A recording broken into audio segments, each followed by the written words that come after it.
ठीक, तो types of triangle में सबसे पहले अगर हम देखेंगे तो यहाँ पर क्या है, पहला जो पहला होता है हमारा on the basis of sides, on the basis of sides, sides के बेसिस पर। तो देखिए on the basis of side यानी साइड ऑफ मतलब का होता है या के होता है, तो साइड के बेसिस, ऑन मतलब पर, तो ऐसे कहेंगे साइड के बेसिस पर। तो जो साइड के बेसिस पे पहला ट्रायंगल होता है उसका नाम है हमारा इक्विलेटरल ट्रायंगल, इक्विलेटरल ट्रायंगल। तो अगर इक्विलेटरल वर्ड्स को आप पढ़ेंगे, एक बार इक्विलेटरल वर्ड को पढ़ेंगे तो आपको इक्वल जैसा कुछ आ रहा होगा। यानी इक्विलेटरल ट्रायंगल वो ट्रायंगल होता है जिसमें ऑल साइड्स आर इक्वल, यानी किसी ऐसे ट्रायंगल में जिसकी सभी साइड्स क्या है, एक दूसरे के इक्वल हैं, तो उसे हम इक्विलेटरल ट्रायंगल कहते हैं, इक्विलेटरल ट्रायंगल कहते हैं। कैसे?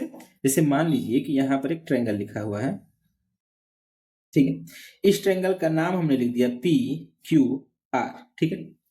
अब अगर कोई यहां पे लिख दे कि जो पी क्यू है वो 5 सेंटीमीटर है, जो क्यू आर है वो भी 5 सेंटीमीटर है, और जो पी आर है वो भी 5 सेंटीमीटर है, अगर ऐसा है तो क्या आप अगर सबकी वैल्यू लिखिए, तो जो ये जो साइड है यहां से लेके यहां तक जिसका नाम है पी क्यू, आप लिख लीजिए side P Q equals to, अभी साइड पी क्यू कितना गिवन है, 5 गिवन है, 5 सेंटीमीटर। दूसरा अगर आप क्यू से लेके आर तक की बात करेंगे तो जो साइड क्यू आर है वो भी कितना है, 5 सेंटीमीटर। आप P से लेके R तक की बात करेंगे तो पी आर भी कितना है, पी आर जो है वो भी है 5 सेंटीमीटर। तो आप यहाँ पर एक चीज देख सकते हैं कि सारी साइड्स की जो वैल्यू है वो सब क्या है, एक दूसरे के इक्वल है, यानी सेम है। तो आप कह सकते हैं कि ये जो पी क्यू साइड है ये इक्वल है क्यू आर के, क्योंकि दोनों 5 है, तो P Q equals to Q R. और ये जो क्यू आर साइड है वो पी आर के बराबर है क्योंकि दोनों 5 है, तो इक्वल्स टू पी आर। तो यहाँ पे हमारा क्या हो गया, यानी ऑल साइड्स क्या है इसकी इक्वल है, इस ट्रायंगल का नाम क्या है, इक्विलेटरल ट्रायंगल। अब यहाँ पे आप हम लोग और कुछ एग्जांपल देख सकते हैं। मान लीजिए कि दूसरा ट्रायंगल है यहाँ पे, थोड़ा सही से बनाते हैं, और इस ट्रायंगल का नाम है पी ए, मान लीजिए ए बी एंड सी। अब यहां पर लिख दे अगर कि ये वाला जो है वो 4.2 है, ये वाला जो साइड है ये भी 4.2 है, और ये वाला जो साइड है ये भी 4.2 है।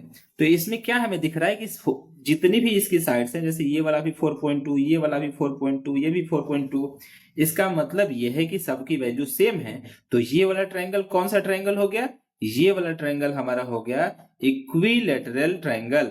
इक्विलेटरल ट्रायंगल में किसी भी ट्रायंगल की ऑल साइड्स क्या होती हैं, सेम होती हैं, इक्वल होती हैं। तो आप इसको ऐसे भी लिख सकते हैं कि जो ए बी है वो बी सी के इक्वल है, और जो बी सी है वो ए सी के इक्वल है, और चूंकि ऑल साइड्स इसकी सेम है यानी इक्वल है, तो ये ट्रायंगल हमारा हो गया इक्विलेटरल ट्रायंगल।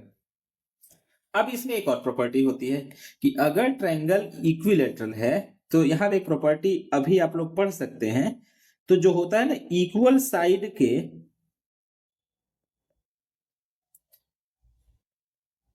ऑपोजिट एंगल्स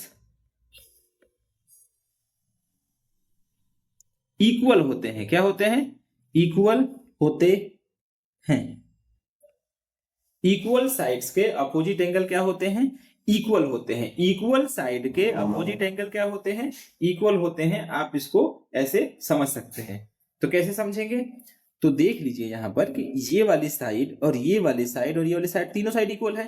तो इसका मतलब इस वाली साइड, अगर हम इसको रेड कलर से दिखाएं तो इस वाली साइड का अपोजिट एंगल ये है, इस वाली साइड का अपोजिट एंगल ये है, और इस वाली साइड का अपोजिट एंगल ये है।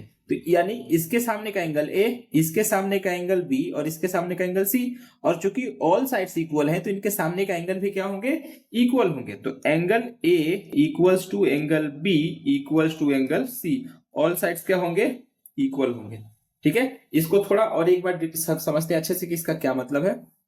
तो मान लीजिए कि यहां पर एक ट्रायंगल बना हुआ है, ठीक, इस ट्रायंगल का नाम है पी क्यू आर। ओके, अब कोई बोल दे कि ये वाले 6 सेंटीमीटर है, ये वाले भी 6 सेंटीमीटर है और ये वाला भी 6 सेंटीमीटर है, तो देखिए ऑल साइड्स इक्वल है, तो हम सबसे पहले बात करेंगे पी क्यू। अब अगर आप पी क्यू, ये वाली साइड पी क्यू है तो इसके सामने का एंगल क्या है, ये वाली साइड पी क्यू है तो इसके सामने का एंगल क्यू, तो इसके सामने का एंगल ऐसे करके लिख ले रहे हैं एंगल क्यू। अब फिर उसी तरीके से अगर हम देखेंगे तो ये वाली साइड का नाम क्या है, इसका नाम है पी क्यू, नहीं ये तो सॉरी गलत हो गया, ये वाली जो साइड थी उसका नाम क्या था, इसका नाम था आर, इसका नाम था, इसका नाम था पी आर। तो पी आर के सामने का एंगल था क्यू था। वैसे ही इसका नाम अगर देखेंगे तो ये है पी क्यू और पी क्यू के सामने का एंगल क्या है, आर है, तो ये हमारा साइड है पी क्यू और इसके सामने के एंगल का नाम है एंगल आर। वैसे ही अगर आप देखेंगे तो ये वाला जो साइड है इसका नाम है पी क्यू आर और क्यू आर के सामने में अपोजिट एंगल क्या है, एंगल पी है। तो हमने कहा कि अगर साइड्स इक्वल है तो उनके सामने का एंगल भी क्या होगा, सेम। तो ये जो हमारी साइड्स है ये सेम है, इक्वल है, गिवन है क्वेश्चन में। इसका मतलब कि पी आर इक्वल्स टू है पी क्यू के और ये इक्वल्स टू है क्यू आर के। अब पी आर के सामने का एंगल क्यू, ये इक्वल हो जाएगा पी क्यू के सामने के एंगल आर और ये इक्वल हो जाएगा क्यू आर के सामने के एंगल के पी के। तो अगर साइड्स इक्वल हैं तो एंगल भी क्या होंगे, इक्वल होंगे। तो यहां से हम क्या प्रॉपर्टी निकाल सकते हैं, क्या समझ सकते हैं कि ऑल एंगल्स, इसका मतलब ये और ये इक्विलैटरल ट्रायंगल में इक्वल है, तो all angles of equilateral triangle are equal, यानी इक्विलैटरल ट्रायंगल में साइड्स भी इक्वल होती हैं, इक्विलैटरल ट्रायंगल में साइड्स भी एक दूसरे के इक्वल होती हैं और उनके एंगल्स भी एक दूसरे के इक्वल होते हैं। ठीक है, तो इसको आप लोग एक दो बार अच्छे से रिपीट करिए और लिखिए, फिर ये आगे